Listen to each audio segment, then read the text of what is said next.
성도 여러분, 밤사이 주무셨습니까? 또 찬양 드리며 하나님 예배자로 나가겠습니다. 539장 예전 찬송 483장입니다. 너 예수께 조용히 나가. 539장 찬양 드리겠습니다.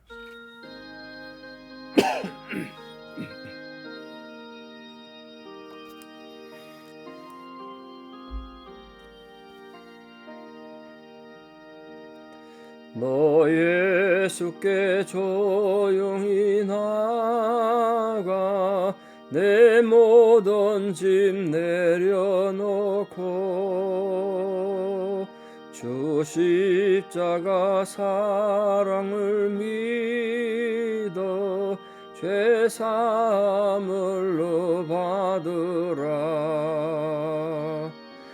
주 예수께 조용히 나가. 내 마음을 쏟아놓으라. 늘 은밀히 보시는 주님 그 은혜를 베푸시리. 주 예수의 은혜를 입어 내 슬픔이 없어지리. 내 이웃을 늘 사랑하여 너 받은 곳 거저주라. 주 예수께 조용히 나가. 내 마음을 쏟아놓으라. 늘 은밀히 보시는 주님 그 은혜를 베푸시리. 주 예수를 친구로 삼아 늘 내 옆에 모시어라. 그 영원한 생명샘 모래 내 마른 목 죽이어라. 주 예수께 조용히 나가. 내 마음을 쏟아놓으라. 늘 은밀히 보시는 주님 그 은혜를 베푸시리. 너 주님과 사귀어 살면 새 생명이 넘치리라. 주 예수를 찾는 이 앞에 참 밝은 빛 비추어라. 주 예수께 조용히 나가. 내 마음을 쏟아놓으라. 늘 은밀히 보시는 주님 그 은혜를 베푸시리. 아멘. 함께 우리 주기도문으로 신앙 고백 드리겠습니다. 하늘에 계신 우리 아버지여, 아버지의 이름을 거룩하게 하시며 아버지의 나라가 오게 하시며 아버지의 뜻이 하늘에서와 같이 땅에서도 이루어지게 하소서. 오늘 우리에게 일용할 양식을 주시고 우리가 우리에게 잘못한 사람을 용서해 준 것 같이 우리 죄를 용서하여 주시고 우리를 시험에 빠지지 않게 하시고 악에서 구하소서. 나라와 권능과 영광이 영원히 아버지의 것입니다. 아멘. 2024년 8월 1일 벌써 8월이네요. 목요일 새벽 하나님 주신 말씀 잠언 25장 1절에서 5절입니다. 잠언 25장 1절에서 5절 봉독에 올립니다. 이것도 솔로몬의 잠언이요 유다왕 히스기야의 신하들이 편집한 것이니라. 이를 숨기는 것은 하나님의 영화요 이를 살피는 것은 왕의 영화니라. 하늘의 높음과 땅의 깊음 같이 왕의 마음은 헤아릴 수 없느니라. 은에서 찌꺼기를 제하라. 그리하면 장석에 쓸만한 그릇이 나올 것이요 왕 앞에서 악한 자를 제하라. 그리하면 그의 왕위가 의로 말미암아 경고히 서리라. 아멘. 우리 25장 1절에서 말씀 나온 것처럼 25장에 있는 잠언의 말씀은 히스기야 왕 때 솔로몬 때부터 300년쯤 뒤의 왕인데요. 이 히스기야의 신하들이 솔로몬의 잠언을 편집했다. 그렇게 밝혀주고 있어서 이 잠언이 어떻게 만들어졌는지 굉장히 중요한 정보를 주고 있죠. 25장 1절이 그래서 중요합니다. 여러 잠언들을 모아서 이 잠언이라는 책을 만들었는데 정말 그 솔로몬 왕을 존경하고 솔로몬 왕뿐만 아니라 하나님을 공경하고 백성들을 선하게 다스리는 왕에 대한 존경심, 또 왕 앞에 겸손행하라. 그리고 왕 앞에서 경우에 합당말을 해야지 함부로 말하면 네가 피해를 입을 것이다. 이 왕에 대한 백성들의 자세를 많이 다루고 있는 게 25장의 특징입니다. 자기 마음을 잘 통제해서 원수에게라도 선하게 대하는 것, 그게 지혜다. 성도들은 하나님의 교훈, 잠언의 교훈을 통해서 오늘 이 시대를 살아가는데 하나님의 백성으로서 어떻게 살아갈 것인가, 하나님의 백성의 지혜를 얻는 그런 25장이 됐으면 좋겠습니다. 자, 이것도 솔로몬의 잠언이요, 이렇게 시작하고 있는데 이걸 통해서 우리가 알 수 있는 게 뭡니까? 지금부터 이 편집한 잠언은 솔로몬의 잠언인데 솔로몬이 이거 외에도 많은 잠언을 썼다는 것 중에 이게 증명되죠. 그 솔로몬이 한 잠언 중에서 중요한 것을 편집했다는 거잖아요. 솔로몬이 잠언 3천을 말했다고 하니까 이 잠언이 없는 내용도 많이 잠언했다는 거죠. 본인이 그 하나님 앞에 바르게 살지 못했던 안타까운 왕이긴 하지만 후대 솔로몬의 삶이 이렇게 중요한 잠언을 남겨서 오고 오는 모든 시대에 하나님 백성으로서 살아갈 수 있는 지혜를 주셨다는 건 귀한 일이죠. 그러니까 편집되지 않으면 내용이 사라질 텐데 이 솔로몬의 잠언들이 그냥 역사 속에 험하게 사라지지 않도록 편집한 사람이 있었기 때문에 오늘 우리가 이렇게 잠언을 배우고 은혜 받을 수 있습니다. 그것도 하나님의 큰 은혜라 생각합니다. 자, 그래서 이 잠언이 어떻게 만들어졌는가를 우리 분명히 좀 기억하시면 좋겠습니다. 솔로몬의 잠언이라고 그래서 솔로몬이 앉아가지고 솔로몬 혼자 다 쓴 게 아니라는 건 편집자들이 있었다는 것. 그것도 후대에. 근데 히스기야 왕 때 이 잠언이 편집됐다고 그랬으니까 히스기야가 어떤 왕이 좀 알아야 안 되겠습니까? 그 히스기야는 아하스 왕의 아들인데 25세에 왕이 됐습니다. 그리고 29년간 재위를 한 비교적 좀 오래 통치한 왕에 속합니다. 자, 유다 왕 중에 9명의 선한 왕이 있는데 그 중에 대표적인 선한 왕으로 히스기야를 꼽습니다. 정치적으로 또 종교적으로 나라가 굉장히 힘들 때 왕이 됐거든요. 그래서 백성들이 벌써 유다 백성들도 타락해서 솔로몬이 남긴 온갖 우상도 섬기고 종교적으로 굉장히 하나님 앞에 범죄한 그런 시기의 왕이 돼서 제일 먼저 행한 것이 종교개혁을 단행합니다. 그리고 주변에 특히 아수르 침략으로 북쪽 이스라엘은 벌써 망하고 그런 위기상에서 오니까 아수르가 당연히 또 유다를 침범하겠죠. 유다에 대한 아수르 침략을 물리칩니다. 물론 군사적으로도 큰 준비를 했겠습니다만 역대기 기록에 하면 하나님에 대한 믿음으로 이걸 물리쳤다. 특히 죽을 병에 들었는데 하나님 앞에 기도해서 15년간이나 생명이 더 연장된 유명한 사건은 다들 아시죠. 이렇게 기도하는 사람이었고 정치적으로 훌륭한 왕의 본보기가 된 사람입니다. 그래서 지금 25장에 왕에 대한 내용이 많이 나올지 모르겠습니다.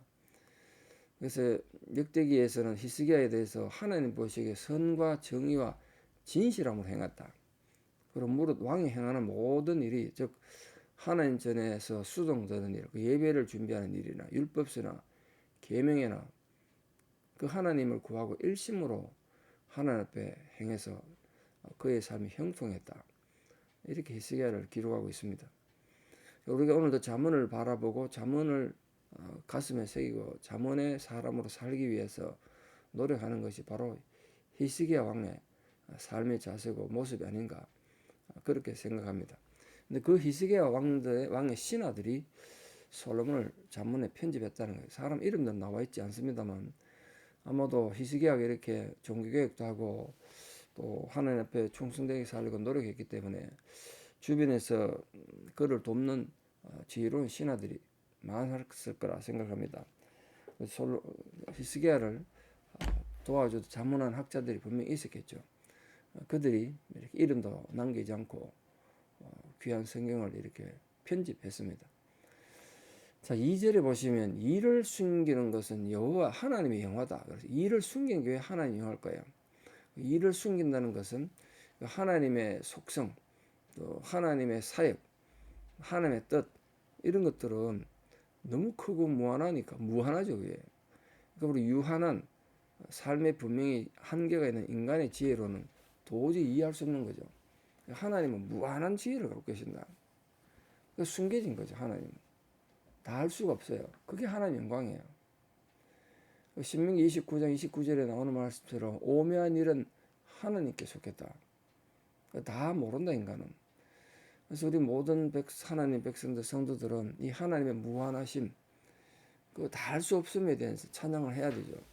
그래서 우리 툭하면 하나님을 원망하고 불평하기 쉽습니다. 하나님이 계시는데 왜 이런 불행이 내게 일어납니까? 원망하죠. 인간이 하나님에 대해서 몰라서 그래요. 하나님 어떻게 다 알겠어요? 하나님은 숨겨진 분이다. 이해할 수 없다. 그러므로 인간은 겸손하고 또 하나님을 진실되게 의지해야 하나님과 바른 관계를 맺을 수 있다. 그걸 이 처음 교훈에서 지금 얘기하고 있습니다. 또한 왕은 어떻게 하는 게 영화가 된다 그랬죠. 아까 하나님은 숨겨진 게 영화인데 반대로 이 왕은 잘 살피는 게 왕의 영화다. 잘 살피는 거. 왕이 할 일이 뭡니까? 왕이라고 폭군처럼 행동하고 그러면 백성들도 고생이고 본인도 불행하지 않겠습니까? 그러니까 백성들이 편안하고 또 안전한 삶을 살고 하나님 바르게 예배하는 자로 세우기 위해서 백성들의 형편과 현재 상황이 어떤지 잘 살피는 것. 이게 왕이 할 일이다. 그래서 왕은 왕으로서의 직무에 대해서 심사숙고하고 또 왕이 하나님을 잘 의지해서 하나님은 하나님 말씀 성경을 왕의 왕좌 옆에 항상 두고 성경을 읽으면서 다스리라 그랬습니다. 그걸 그대로 한 왕이 잘 없죠. 솔로몬은 이스라엘을 통치하면서 초반기에 전반 20년간은 자기 생각 따르지 않고 하나님 지혜를 구했던 왕 아니겠습니까? 백성들 잘 다스리기 위해서 하나님의 지혜를 구했고 하나님이 그걸 기뻐해서 지혜를 주셔서 백성들을 잘 다스리는 지혜로운 왕이 되게 했습니다. 우리 오늘 모든 성도님들도 왕입니다. 왕. 우리도 하나님의 왕이에요. 왕 같은 제사장이 그랬으니까. 그러니까 우리가 그냥 교회 왔다 갔다 하면서 예배만 드린다고 우리 목적이 끝나는 게 아니고 의무가 끝나는 게 아니고 세상에서 왕 같은 존재로 살아야 된다. 그러니까 비록 우리가 세상의 모든 삶의 상황과 사건의 의미에 대해서는 다 할 수는 없죠. 하나님의 속성은 숨겨져 있다 그랬으니까. 그러나 하나님이 이미 계시해 주신 말씀이 있지 않습니까? 왜 우리가 왕 같은 제사장이냐면 하나님이 주신 지혜의 말씀을 갖고 있으니까 그 지혜의 말씀을 알아가고 그 지혜의 말씀을 따라 처해진 상황을 잘 살펴서 행하도록 하는 것. 그래서 왕입니다. 왕. 그런 왕이다. 세상에 뭐 군림하고 사람들을 다스리는 왕이라는 뜻이 아니라 말씀을 맡은 왕이다. 그런 면에서 지혜로운 사람이 돼야 된다. 그래서 왕의 마음을 어디다가 지금 비유했냐면 그 마음이 깊다. 왕의 마음은 하늘의 높음 같고 땅의 깊음 같이 헤아릴 수 없다. 그럼 뭔 뜻입니까? 왕이 그만큼 뭐 지혜가 있고 통찰력이 깊다는 뜻입니까? 그러면 참 좋겠습니다만 그런 뜻은 아니고 왕의 마음이 이렇게 깊다는 의미가 굉장히 중요합니다. 함부로 알 수 없다는 거 왕의 마음을. 인간이 무한한 하늘의 높이와 땅의 깊이를 다 측량할 수 없잖아요. 그처럼 아무리 똑똑하고 잘난 사람도 왕의 마음을 함부로 알 수 없다는 거예요. 본심을 헤아릴 수 없어. 왕의 본심이 뭔지 어떻게 알겠어요? 왕 외에는 누가 알겠어요? 그러니까 함부로 판단하지 말고 왕에 대해서 아첨하지도 말고 왕이 판결하기 전에 자기 생각과 주장을 내세우는 어리석은 일이죠. 왕이 자기랑 다르게 판결하면 어떻게 되겠습니까? 또 왕에게 아첨한다고 해서 왕이 그걸 안 받아들이면 목이 달아나고 본인이 더 불행해지죠. 아첨하지도 말고 왕에 대해서 함부로 판단하지 마라. 이유는 왕의 본심이 뭔지 모르기 때문에 그렇다. 그걸 왕정시대에 살아가던 하나님 백성들에 대한 지혜였습니다. 지금도 그런 지혜는 우리 모두에게 필요하죠. 남에 대해서 함부로 판단할 수 없습니다. 그 사람 본심을 어떻게 알겠어요? 우리 늘 조심해야 됩니다. 4절, 5절 말씀은 연결된 말씀인데 뜻이 뭔가 잘 보십시오. 우리가 순전한 은을 구하고 순금을 만들기 위해서는 거기 있는 불순물을 제거해야 되지 않습니까? 그래서 은에서 찌꺼기를 제하면 장색에 쓸만한 그릇이 나온다. 순전한 은을 구한다. 그것처럼 왕 곁에는 언제나 간신이 있다. 간신이. 간신이란 말이 참 무서운 말입니다. 간신. 이 간신은 왕 곁에 서서 왕을 위하는 것 같고 백성을 위하는 것 같은데 결국은 자기 욕심 채우는 존재. 그게 간신입니다. 간신. 왕을 올바른 길을 인도하는 게 아니라 결국 왕을 망하는 길을 인도하는 게 간신이죠. 어느 시대나 간신이 존재하기 마련이죠. 요즘도 뭐 대통령 곁에 간신들이 많다고 난리던데요. 뭐 한국이나 미국이나 마찬가지 아니겠습니까? 그러니까 이 간신을 제거해야 왕조가 공고해진다, 든든해진다, 나라가 든든할 것이다. 결코 쉬운 일이 아니에요. 간신을 없애는 게. 왜 간신이 생길까요? 왜 간신이 생겨요? 파리가 어디에 꼬입니까? 썩은 음식에 꼬인다고요. 왕의 마음이 썩으니까 왕이 공의를 행하지 않고 불법을 좋아하고 그러니까 간신이 꼬이는 거예요. 연산군 옆에 수많은 간신이 있었던 것처럼 세종대왕 곁에 수많은 충신이 있었던 건 왕의 자세가 중요하다. 왕의 마음이 공의를 행하기를 좋아하지 않으면 간신 제거하는 건 불가능하죠.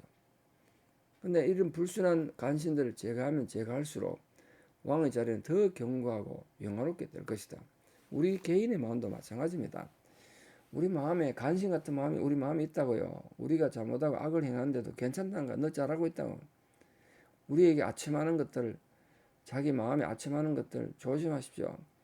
그게 나를 위하는 게 아니라고요. 나를 죽이는 거예요. 내 영혼을 죽이는 거예요. 우리 마음이 든든히 서고 하나 앞에 바로 서려면 우리 마음에 있는 아첨하는 것들을 제거할 수 있어야 돼요. 그래서 듣기 불편하고 힘들어도 징계와 채찍을 가하는 말씀을 잘 듣고 우리 마음을 잘 제거하고 악을 도려내야 하나님 앞에 올바르게 살아가고 우리 개인의 삶이 든든해질 것입니다. 그게 오늘 우리 모든 성도에게 주신 하나님의 지혜가 아니겠는가 싶습니다. 오늘도 이 하나님의 교훈의 말씀을 가슴에 잘 새기고 믿음으로 바로 서서 하나님의 복된 백성으로 승리하는 귀한 성도들 다 되시기를 진심으로 축복합니다. 기도드리겠습니다. 아버지 하나님, 오늘도 우리에게 귀한 하루의 생명을 주셨는데 이 하루를 살아가는 동안 우리 모든 삶의 상황 가운데에서 하나님의 지혜를 바로 알고 하나님의 지혜를 행하는 자로 살기 원합니다. 오늘도 하나님께서 우리를 위해서 이렇게 귀한 잠언을 편집해 주셨는데 이 귀한 잠언의 말씀을 우리가 그저 형식적으로 읽고 끝나는 것이 아니라 한 절 한 절 우리 가슴에 새기고 우리 피 같은 존재가 되어서 우리 삶을 돌이키고 바로 세우는 그런 겸손하고도 정직한 성도들 되기 원합니다. 참으로 하나님을 바로 알고 바로 섬길 수 있도록 우리 심령에 참된 지혜의 말씀과 교훈의 은혜를 주셔서 오늘도 하나님 앞에 우리 마음의 모든 간사한 것들을 제거하고 충성된 하나님 백성들로 우리 모든 성도들이 세워져 갈 수 있도록 부디 은혜를 다하여 주시옵소서.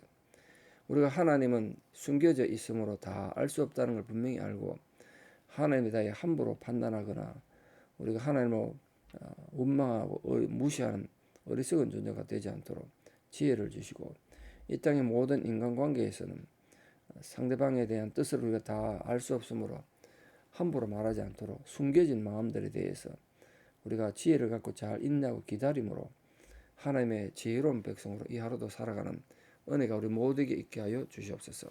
이제는 우리 주 예수 그리스도의 은혜와 하나님 아버지의 만극하신 사랑과 성령님의 위로 교통 역사하심이 오늘도 하나님 자문으로 살아가기를 소망하고 결단하는 귀한 성도님들의 신앙의 고백 위에 또 우리 사랑하는 모든 자녀들과 지금도 병상에서나 삶의 환난을 당하여 하나님의 은혜를 간구하는 성도님들의 힘겨운 상황 위에 이제부터 영원토록 함께 하시옵기를 간절히 축원하옵나이다.